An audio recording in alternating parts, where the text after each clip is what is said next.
It's so easy to be extraordinary. People don't follow up. People don't try and build a relationship with you. People don't do the little things that are so easy to build a rapport with people. And video messages is that thing that I don't see a lot of people do. His method of sending out video messages is just one of the ways today's guest shares with us how he differentiates himself from the competition. Welcome. This is Side Hustle Hero, the show that is laser focused to inspire you to take action to start or to scale your side hustle income streams. I'm your host, Joan Posavy, author of The Way Success Works. Brenden Kumarasamy is the founder of MasterTalk, a coaching business he started to help executives and business owners become top communicators in their industries. When I sat down with Brenden, I thought we'd be solely focusing on tips and exercises to help elevate our communication and speaking skills. But as it turns out, since Brenden started MasterTalk as a side hustle, he also provides insights on how we can use communication skills to grow our business, as he's done. Brenden has a combined social media following of over 150,000, and in 2024 received a LinkedIn Top Voice Badge, which is awarded by invitation only to senior level experts and leaders. So this episode provides double benefit. A, he shares specific exercises that you can start doing today to level up your communication skills, as well as tips to improve both your in-person and online presentations. And B, he reveals strategies he's used to grow his business, including the one technique that he attributes to really jumpstarting his career. And while you're plotting your side hustle success, if you're enjoying what you're hearing in this podcast and you'd like to show your support, a fun way is to head on over to sidehustlehero.com/support, where you can shoot me over a large soy latte or maybe a double espresso. It really is a thing at sidehustlehero.com. Thank you from the bottom of my coffee cup. And if you're not already a subscriber, please join us by hitting the subscribe button. It just takes a sec and really helps our ranking. Thank you so much. Now here is my conversation with the founder of MasterTalk, Brenden Kumarasamy. Well, welcome, Brenden. Thanks for having me, Joe. It's great to be here. Well, I understand that what you're now doing full time actually started as a side hustle. What's something that you did out of the ordinary or that's not talked about or not focused on that a lot of people miss in building your side hustle? Yeah, a couple of things come to mind. The first one is living with my mother. You know, a lot of people, when they think about side hustles, they picture themselves in some apartment with 5 other dudes, and they're just sleeping on top of each other trying to make it work. It Okay. doesn't always have to be that way, Right. right? And there's this other piece that comes to mind where it's like all of us, especially in Western society, we're always looking for freedom. Oh, you know, the second I turn 18 or the second I finish college, I should just leave my parents' nest and figure things out on my own. I don't really recommend that strategy. I think it's a bad strategy to live on your own in general as you're building a side hustle because you're just incurring unnecessary expenses. Got it. So that's probably the first thing. And that's why at such a young age, I had a $10,000 media budget to spend on videos and my personal brand. Because instead of spending it on rent, I just spent it on media and I stayed with my mom. And at what age was that? This was actually I still live with my mom, by the way. It's an Indian thing. So, but Right. now it's a little different. Now I provide for her, Right. but yeah. So at the time that was when I was 22. Nice. So that's one. Mm-hmm. The second piece that's unconventional is to not be afraid to push your product on service to every single human being that you know. I think a lot of people they get wrong, especially on podcasts, is they'll say something like niche down. You know, the second you find a customer or product, got to niche. I don't think that's necessarily the right advice if you're just getting started because A, you don't really know if what you're selling works, and B, you don't know yet who is the right person for that type of offer. So when I got started in communication coaching, I mean the first 4 years of my 8-year career, I didn't make a dollar doing speech coaching. I was just helping people for free who are students in college, just friends of mine. So I thought when I started business, oh, I'm going to get paid from these college students. Right. Wrong. They don't have any money. Right. Exactly. Know your audience, right? Yeah, exactly. So what I did is I literally splat Everybody. I DM'd all 3,000 the people that was following me on LinkedIn at the time, every Okay. single one with a script, and I invited them to a free training. And then whoever bought the service after, which I think out of those 3,000 was probably like 5 people. Right. Like I just asked them after, like, what was the value in communication coaching? Why did you buy this? And it was through those conversations that I was able to niche down and crack the solution to my business. Great. Because when you first mentioned that, I'm thinking that when we start out, we may have a particular audience in mind, but there could be an audience out there that we don't even think of.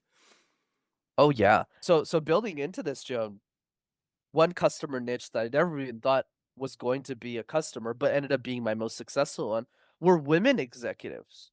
Right? Like a lot of women executives work with me and they've worked with me for a long time. That's actually the Okay. majority of the business today. But I'm not really a woman, not really an executive. A lot of my clients are much older than I am. So I actually had to ask a lot of my women execs, "Hey, why are you working with me?" And it was through those answers that I kind of carved it out. But if I didn't try throwing things on a wall and seeing what stuck, I never Sure. would have found that niche in the first place. Because I would imagine as a 22-year-old guy, that wouldn't have been your first thought that It that's who wasn't. you would be working with, right? Well, how Yeah. did you end up teaching and coaching people on the art and science of public speaking in the first place and Yeah, communicating? for sure, Joan. So it started in college.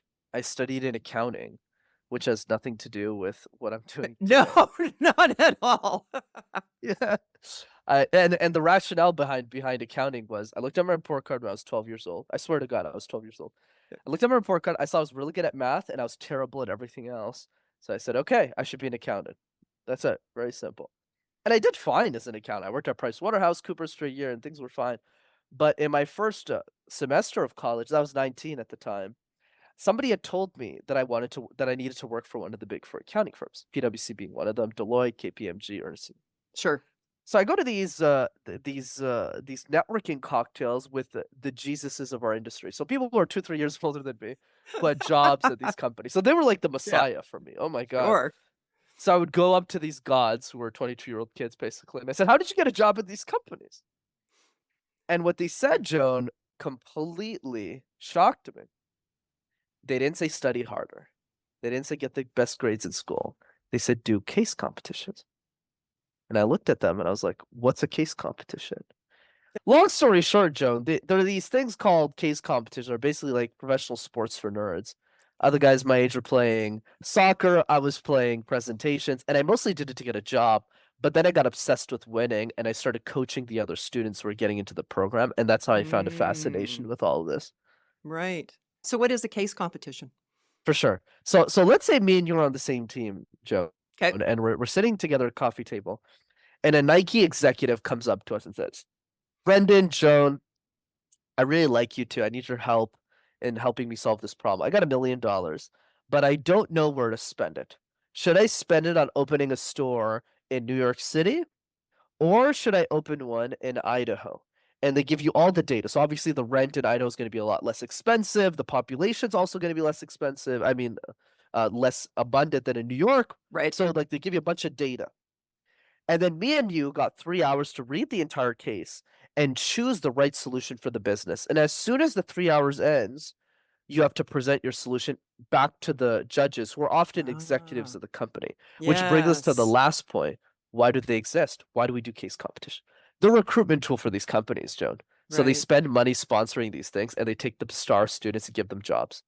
Because that would be a nice melding of your math skills and then the communication piece.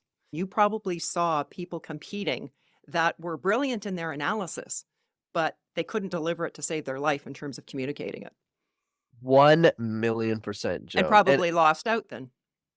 absolutely. Yeah. Absolutely. And so much so, you can think of me like the Michael Jordan that nobody gives a shit about in the sense that when Michael Jordan was in the NBA, he was obsessed, right? He would go to every teammate, push them around to get them to throw the ball in the net. I was exactly the same way. It's just the reason I don't get flack for it. It's because it was case competition. Nobody knows. Right. Like nobody cares about cases.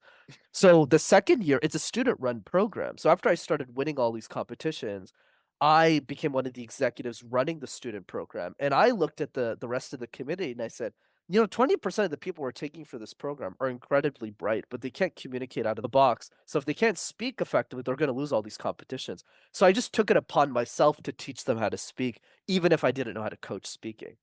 Nice. So it was that, and you hear that piece as the initiative that you took. So really opened up that own door for yourself. I love that. That's that's correct, Joan. It's just what I didn't expect is I didn't expect that to later turn into my calling and business and passion. That was unexpected. Yes, and that I love when that happens because you think your career is going on a certain trajectory, but then you're open to these things. You see the opportunity, you take advantage of it, and poof, you're involved in something else now. Well, I understand that one of the topics you speak to now is how to become a top 1% communicator in your industry. I, who wouldn't want that, right? So, how do we know when we're that top 1%? And also, very importantly, how do we get there? Yeah, absolutely, Joan. For me, top 1% communicator industry is both sexy marketing, but it's also a figure of speech. So Okay. it's simply because it's very difficult to measure success in comms, right? So for me, it's more about saying, what are the things, the actions, the steps, the strategies that one person is taking that the other 99 people in the same room as them aren't doing? And just to be clear with this outcome, it's in your industry, just so people are catching on to this. So it's not about you versus the world. It's more about saying if you're an accountant, how do you communicate better than 99 other accountants in the world? So it's a lot Mhm. more feasible than people think. Right. And that's the game. I'll give one example. I mean, we could spend a bunch of time just on this, Sure. but I'll give you one piece. The random word exercise, where you take a word like phone or screen or eye contact or basement, you create a random presentation of thin air. Helps you think quickly on your feet and allows you to flow your thoughts better. But the question here, Joan, is how many people listening to this podcast are willing to do it once, twice, Mm, 10 times, 100 times, 1,000 times? There's probably one person in the whole world who's willing to do it 1,000 times in the industry, and you better make sure that person's you. and put in those hours to do it. Something tells me that you might be a fan of Toastmasters. I'm definitely a fan. For those who can't Yeah. afford an executive communication coach, I am a 1,000,000% a fan of TM. Okay. I'm a co-founder of a Toastmasters club, and I thought of that when you just described that exercise because, of course, we do something in Toastmasters very similar to that for that practice. You're surrounded by people who want to support you and succeed and allow you a forum to practice. So building on that, Joan, like the big difference, like in table topics, this is called in Toastmaster, it's called table topics, right? Where Yep. you take a That's what I was question, thinking of. Yep. right? And you create a presentation. My version of this is a lot simpler because the challenge I've seen with table topics is people in Toastmasters often don't practice table topics outside of class because they have to take a new question. So I don't see a lot of them doing it a few hundred times. Whereas, which is necessary to get really good at impromptu speaking, which just means for the audience speaking without any form of preparation. Whereas with the random word exercise, what's cool about it is it's literally just a word. So it's phone, it's screen, it's tissue box. This is something that you're doing on your own, right? Yeah, you could do this on your Anytime. own. Yeah. You could do it in a Toastmaster group that works well. You could do this with your family if you got kids. You can have an accountability coach scream at you like me and force you to do it 300 times. Whatever fits depending on where you're at in the journey. But absolutely, there's easy ways to pull it off. Right. And record yourself too when you get to that point. Absolutely. J- Like most of us, you'll be shocked. I remember the first presentation of mine that I recorded. I to this day, Brendan, I've never seen the whole thing. I was just so disgusted with it. It's like, okay, from what I've seen so far, I've got enough to work on. I've got enough to keep me busy practicing. So Absolutely. let's talk about online presenting for a moment. Is that a different skill set? Absolutely, Joan. So the skill set is the same, but there's three main differences to keep in mind when you're playing the online game. So the first one is eye contact. So when you're in person, let's say you're speaking in front of a group of 20, 30 people, Hmm. you want to move your body around to look at the different people in a given room. But online, whether you're speaking to 1 or 10,000 people, you're only supposed to look in one direction, which is the camera lens or the laptop lens you're speaking into. So you want to make sure you keep your eye contact there so it gives the illusion that you're looking at everybody directly in their eyes at the same time. That's one. Okay. Second one is energy.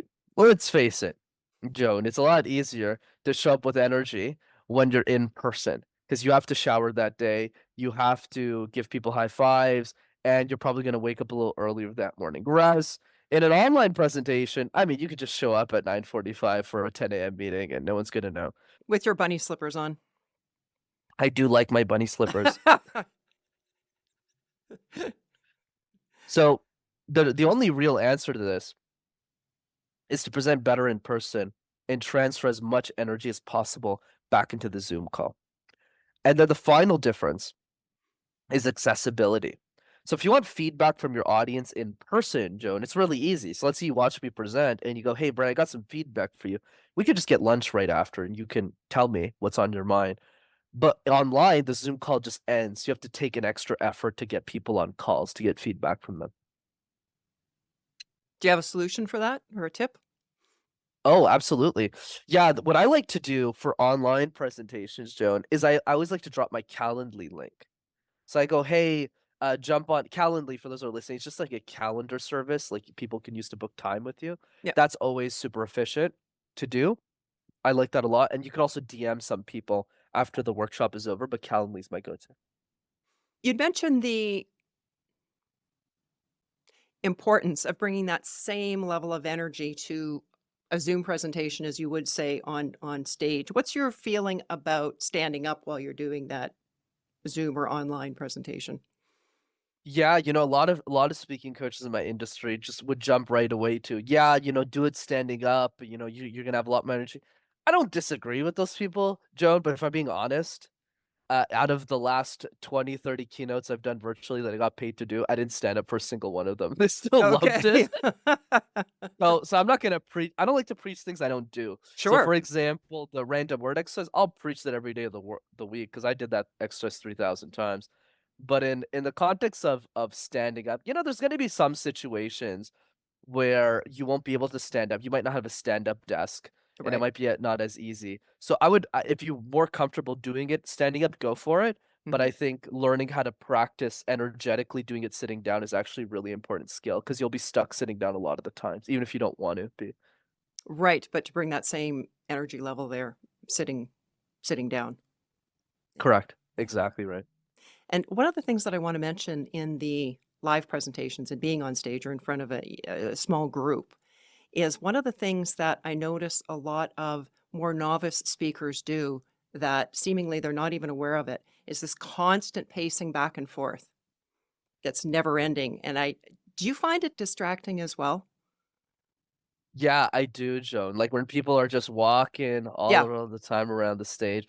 Yeah, that's why when I give recommendations to clients, just people in general, it's really important for them to practice all the other things and get those things right first. In other words, you could stand in the same place the entire time and nobody cares. And the data is in the pudding. Like if you look at some of the best TED Talks of all time that have the most views, a lot of those people are just standing in the same place.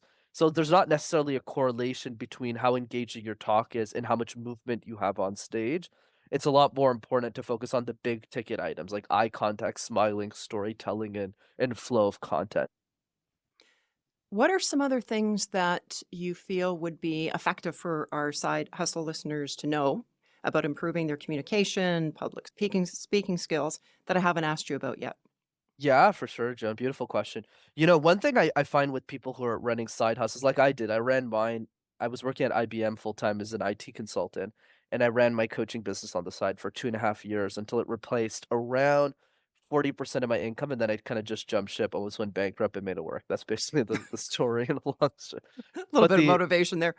yeah, and one thing that's helped me a lot that I wish somebody taught me is even if I don't care if it's a product-based service, whether you're selling for $7 or you're selling like multi-thousand-dollar packages like I am for coaching, you always wanna make sure to, A, get on calls with people, 2, record those sales call conversations or just market testing conversations, and 3, documenting all the questions that your potential customers are asking you about your product or service. And then on the weekends, what you wanna do, I call this the question drill, Joan. Okay. You wanna write out the answer to these questions. So let's say, for example, I remember when I was on a call, somebody would ask me, "Hey, how do I overcome my fear of communication?" So obviously back then I didn't have a good answer, so I was like, I don't really know." And then on the weekend, I go, "Crap, I screwed up this question. If I had a reset, if I could answer this one again, How would I answer it better? And I would take 30 minutes to find the right answer. So that way, the next time I would get asked Yes. that question, I'd be a lot more effective. Same thing in product based. If somebody goes, why are your cupcakes the best cupcakes in town? Like, if you just go, oh, because I just made them, like, it doesn't work. Like, you got to Right. sit down and go, like, tell the story of the brand. What's just doing that exercise alone makes you more money.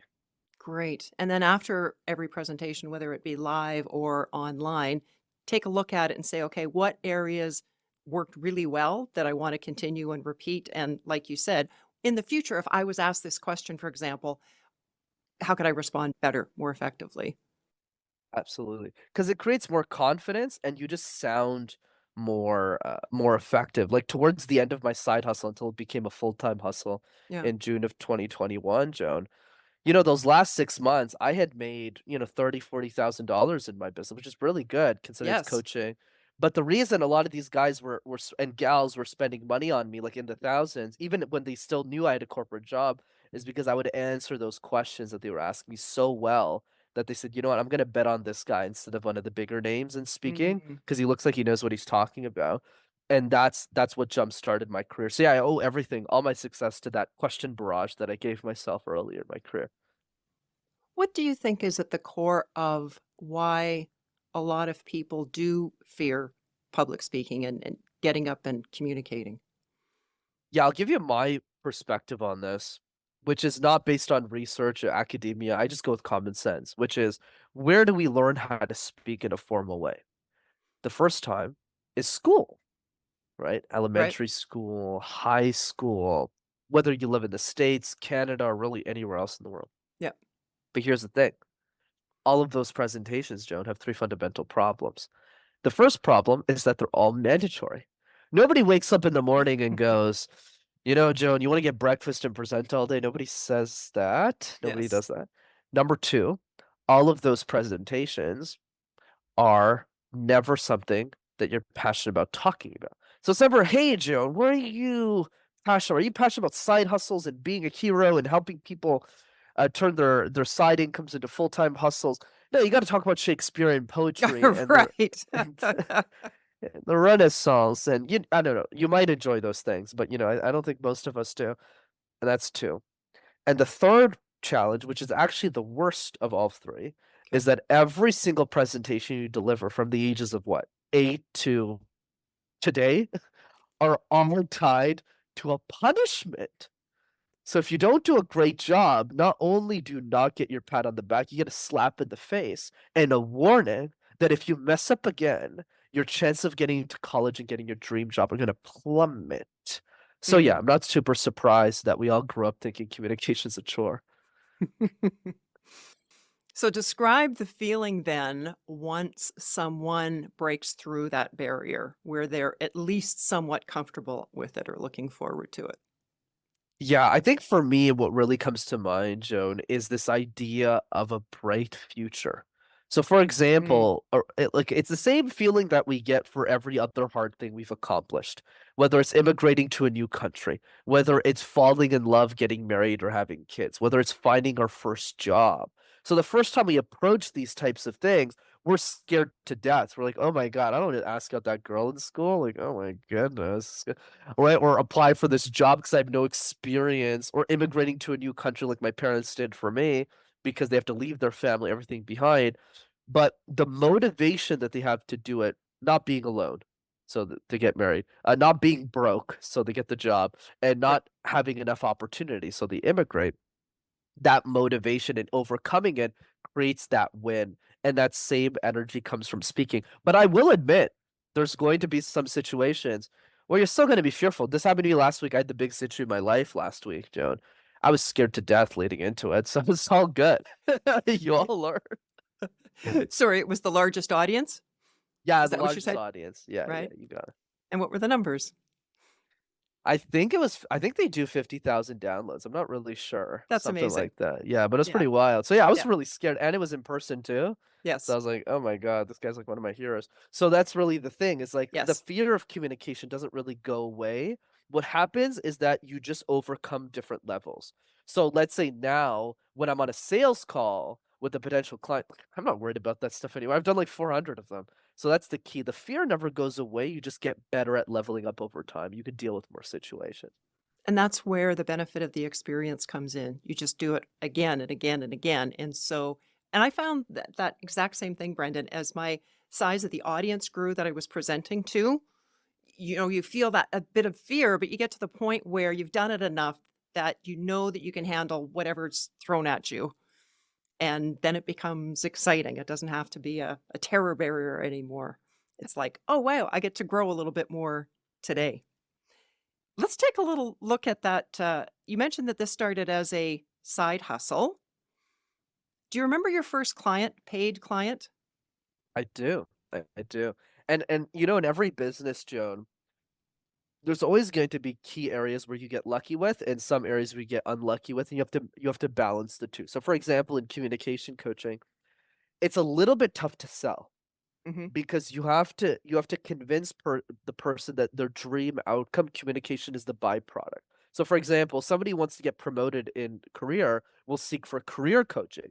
So you have to convince that person that wait a second, you can get a career coach if you want, but if you're saying ums and ahs in your job interviews and you sound like you're all over the place, how are you going to get that job? So it's not easy to sell, but there's a lot of things I did get lucky with. The and one of those things was getting my first client. So what happened? 9 months into MasterTalk, I started making YouTube videos in January of 2019, Joan, and I go to Columbus, Ohio, to attend Summit of Greatness. So Summit of Greatness is a conference that a popular podcaster named Lewis Howes puts on Yes. every year. I'm a big fan of his work. He was in podcasting when I was really young, when there wasn't a lot of podcasts back then. So I've been listening to him since I was a 19-year-old kid, and a lot of the ideas for MasterTalk came from his podcast because I would listen to all the other communication experts that he would bring on, and I would listen and go like, that's not the way I would approach this conversation." And that's kind of what taught me that I wanted to meet the guy, nothing Yes. more than that. So I get a $20 a day Airbnb. I spend a few $100 to get to Columbus, Yeah. a place I never thought I'd ever get to in my life. And 2 things happen at this event.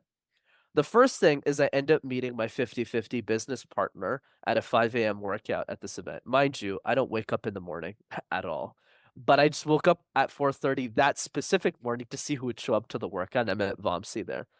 So that's one.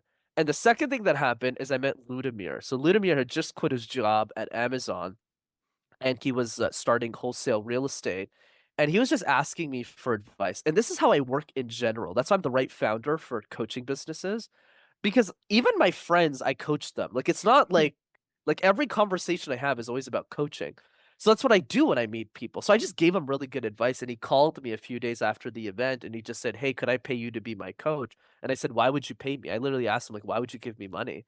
And he said, "Well, I don't want to spend 7 years listening to Lewis's podcast. Just shorten everything for me, and I'll pay $100 an hour." And that's how I started.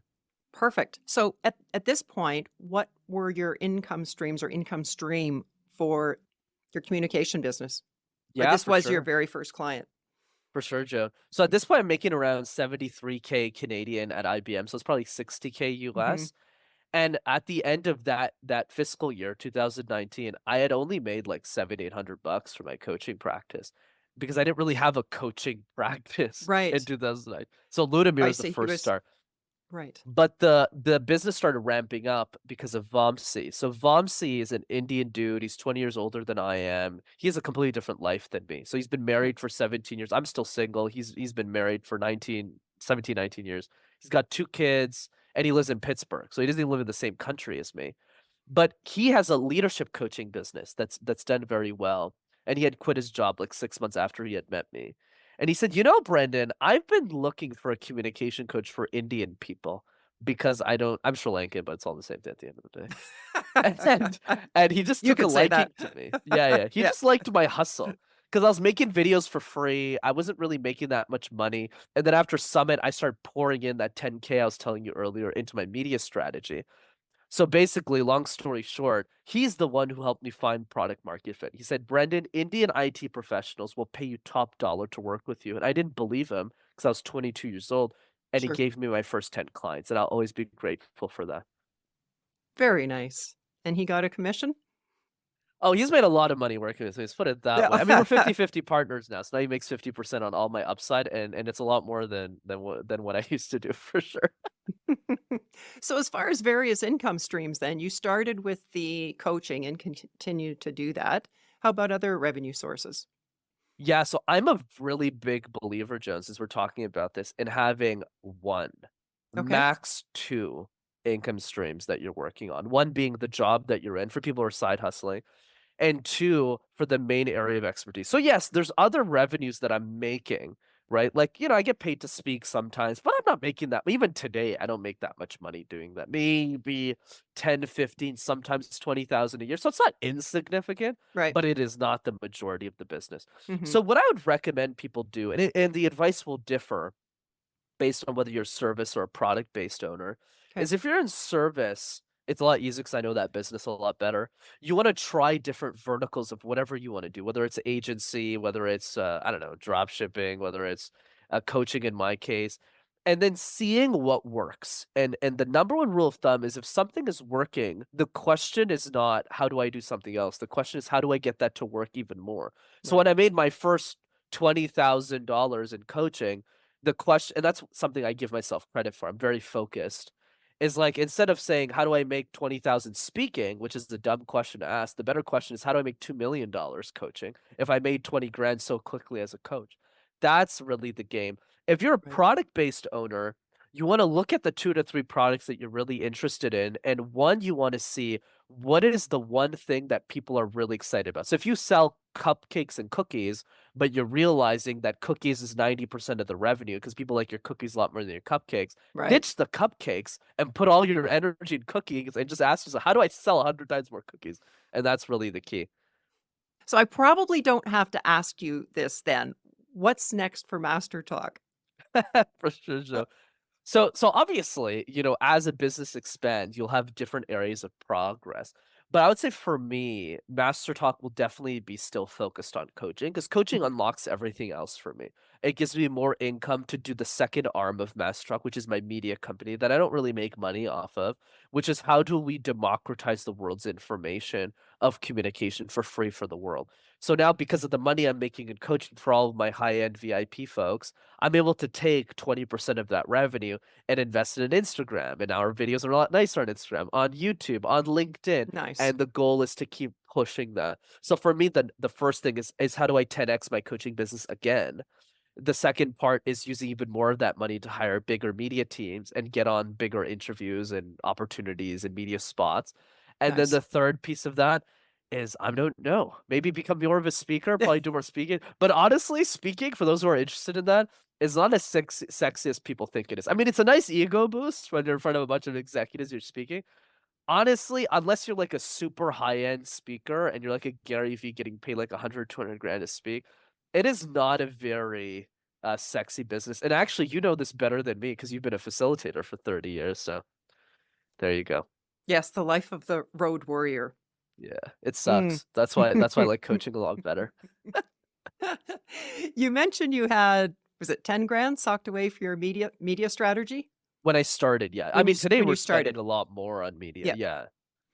Given then your experience in that realm, are there things that something that comes to mind that would be an insight that you can share, something that people don't think of or that surprised you or surprises you even now in terms of Absolutely. that media strategy? 100%, Joan. Happy to share. I'm glad you asked the question because a big mistake a lot of entrepreneurs make is they think in extremes. So they either think I'm broke and I got zero money in the bank account, I can't spend anything on media, or they think they're Alex Hormozy and I got to spend $1 million or $2 million a year. So they don't think in between. Like, what if you have like five, $10,000? How should you allocate that capital? And that's really what I've done. Even today, my media budget is still not six figures, but it's probably like Mhm. multiple five. But the idea is you look at all the social media platforms and you focus on one platform that you think you could be really successful in that ideally is the least competitive. So the advice I will give you is only Mm. relevant as of the day of the recording, right? April Sure. 22nd, 2024. So that will change. But based on my 5 years of creating content on social, I'll tell you right now, LinkedIn is the most effective strategy. It's made me the most money out of all the money I've spent on organic content because all my ideal clients are there. People are richer on LinkedIn. And if YouTube, which is the hardest, is the MBA or the MLB or the whatever you want to call it. LinkedIn is like for high schoolers. I mean, it's a joke. You can like create really average content. I'm seeing that with a lot of the clients I'm coaching to build a brand, and Really? they're crushing on LinkedIn. They're getting like 10,000, 15,000 views a week, and they're not even thought leaders. They're just getting started. So yeah, LinkedIn is where I would put my money and effort. And you don't even need to spend that much. You actually don't need to spend anything on LinkedIn unless you want to repurpose some clips. Most of the our Right. media spend is in Instagram and YouTube. Okay. And again, that goes back to knowing your client and knowing where they are, where their eyeballs are at. Yeah. Yeah. Like, I like Instagram too if you could figure out how to grow. Obviously, I've done very well on Instagram. It's my biggest followed platform, but I've spent a crap ton of money on Instagram. Like, and a crap ton of money to me right now is like 20, 30 grand, Mhm. right? To like create really nice, and you have to like create hundreds of them, and the ones that stick, you keep them. But the benefit of IG is that you could DM all of your followers, and that's how we've gotten business. We DM everyone who follows us, and we don't DM them for coaching. We DM them with a free training. Hey, come to my free webinar, and Oh, then okay. people see me in person. I mean, on a Zoom call, and then they Yes. some of them buy the offer, and that's how we've converted Right. followers into dollars. I do like those instances where you can do a free event where you're offering a lot of content, a lot of good tips, and then people get a chance to decide if they resonate with you or not. And then the ones that sign up with you, you know you've got a great group because you've already made that connection. Yeah, I love that. Exactly. Yeah. And that is the inspiring note that I think is important to share, that I'm sure you've shared countless times on this podcast, Joan, is that if you focus on one business, thankfully, every year gets easier in most Mm, businesses. Not right. all of them, like ice cream is always going to be seasonal, unfortunately, but you know, but like, Unfortunately. Yeah. yeah, Yeah. fortunately for us, yeah. Unfortunately. 'Cause, like, the first couple of years, it's a hustle in coaching, right? Oh my god, that's why I guest on so many podcasts. I was like, "Okay, I'm just gonna guest on so many podcasts, get a ton of value," and it did work, every, God knows, 70 interviews, I would get a client, which is wild, right? I would invest 70 hours of my time. But then in years 3, 4, where I'm playing it, and I'm on 5, 6, a lot of my clients now come from my existing clients, right? They go, "Okay, Right. Brendan Exactly. delivers, and I have reputation now in the business," so it's all Exactly. good. So just grind them out, that's all. Yeah, and I've seen exactly that with the podcast because, of course, we're 90 something episodes now. But when I first started out brand new, I was the one seeking out 100% of the guests. And then as you start to ramp up the episodes, more and more people hear about you. Now they're reaching out and say, hey, can I be on the show? But you got to stick it out for it long enough for that to happen, of course. 1,000,000%. Well, what's the best way for our listeners to connect with you, Brendan? For sure, Joe. Thanks for having me on the show. This is great.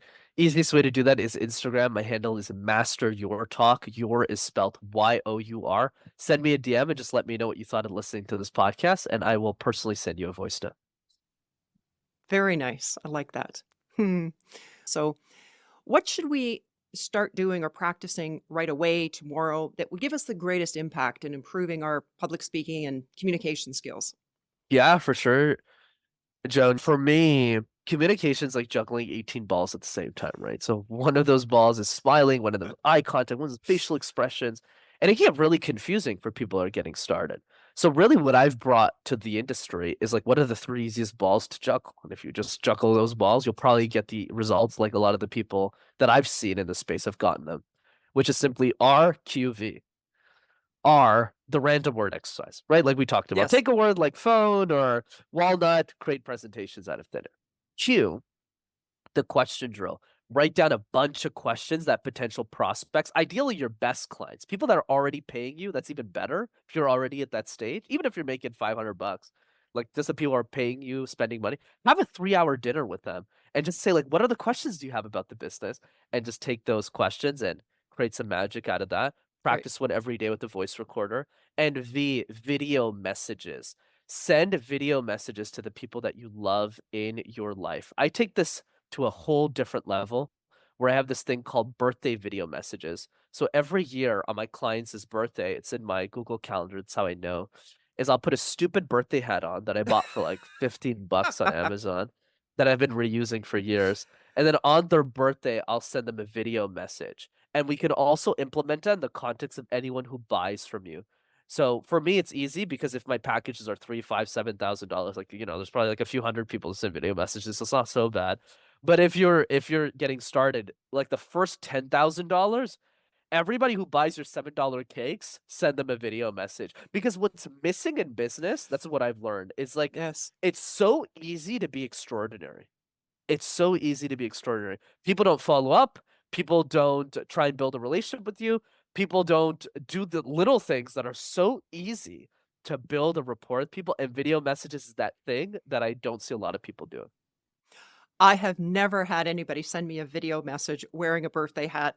Like, that is so memorable what you just described and really sets you apart from the pack. And again, it's that memorable piece that they're going to be talking about all their friends.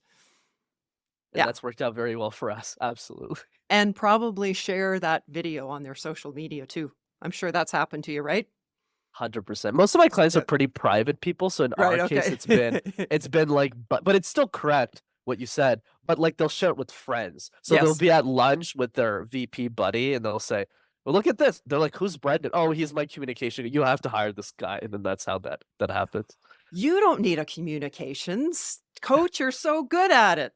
The clients. Okay. Okay. Well, that's why I am. So here's Brendan's contact info, right? Yeah. There you go. Yeah. So what's your best tip, Brendan, to inspire others to start or grow their side hustle dream as you have?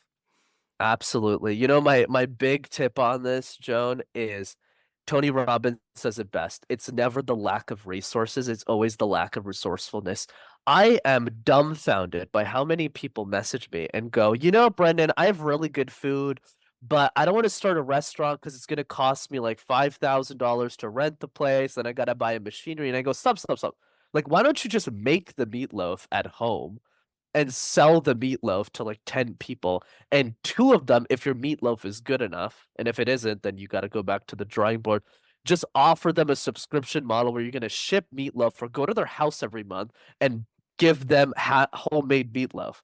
And then they just make excuses. They go like, "Oh no, but you know, what if the government catches me? Like, what if I don't fill out regulatory?" And I was like, "Bro, no one's gonna care if your business makes less than $2,000 a year, even $20,000 a year." A lot of the government is actually very supportive, I've found, but it's up to us to take action. So don't make excuses. Always think, how do you can you be more resourceful? So like when I quit my corporate job, I didn't know how to get leads.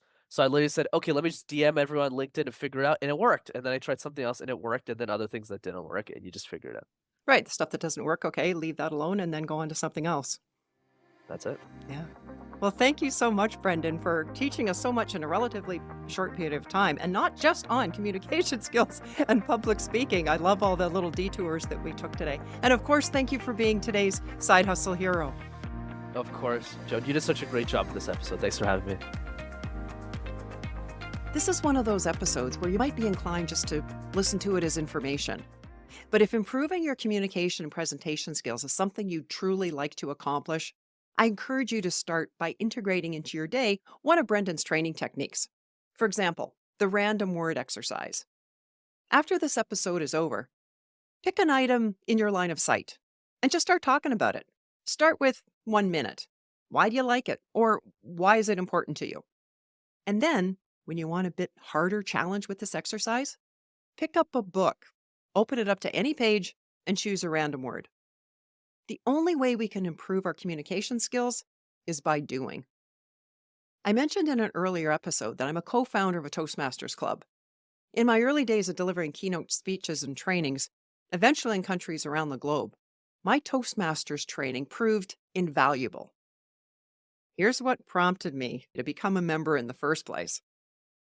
If you've been involved in our side hustle community for a while, you know that I was born with introverted tendencies, and the thought of public speaking to me was paralyzing. But there were ideas and teachings that I had discovered that caused me to achieve a lot of success that I wanted to share with others. And so I had to overcome that fear and learn presentation skills. One day early in my career, I found myself in front of a prospective client. He was the managing broker for several real estate offices in Kelowna, BC, Canada, and I delivered what I thought was a stellar sales presentation. When I was finished, he leaned in and said, "Do you mind if I tell you something?" And quite hesitantly and with a gulp, I said, Sure. He went on to say, "You use the word a lot," which of course was completely accurate. Turns out he was a member of his local Toastmasters club, where during each meeting, there was someone who acts as an ah counter. Literally, their task is to take note of every and ah spoken during the meeting. So the overuse of those words is definitely something that the ears of any Toastmaster will pick up. Up until then, I'd never heard of Toastmasters. But then when I looked into what they do, I thought, wow, this is fantastic because it's essentially people gathering together who want to improve their communication and presentation skills. And I would much rather have someone in my Toastmasters club point out areas that I need to improve, because chances are most prospective clients are not going to tell me if there's something that I'm doing or saying that's irritating. So, with my bruised ego, I realized the gift that I was given by that real estate manager and was truly thankful to him for speaking up. After attending some Toastmasters meetings in other communities, I ended up co founding one in my city where I was living at the time. If this is an area in your life that you have a desire to improve, I highly recommend checking out a local Toastmasters club. They follow a program laid out by Toastmasters International. The organization has been around now for 100 years. So, needless to say, it's a proven system. And across Brenden's socials, you'll find tons of great free content. Be sure to check it out. Go to our website, sidehustlehero.com, to find the show notes, links to all of Brenden's socials, and one for Toastmasters.org. They have a handy Find a Club in Your Area link. Well, that's a wrap for today. If you're enjoying what you're seeing in this podcast, I would be so grateful if you would take a moment, add your comment, share the episode, and please subscribe. It'll let others know that there's valuable content here to help them start or grow their side hustle. Thanks for watching, and hustle on.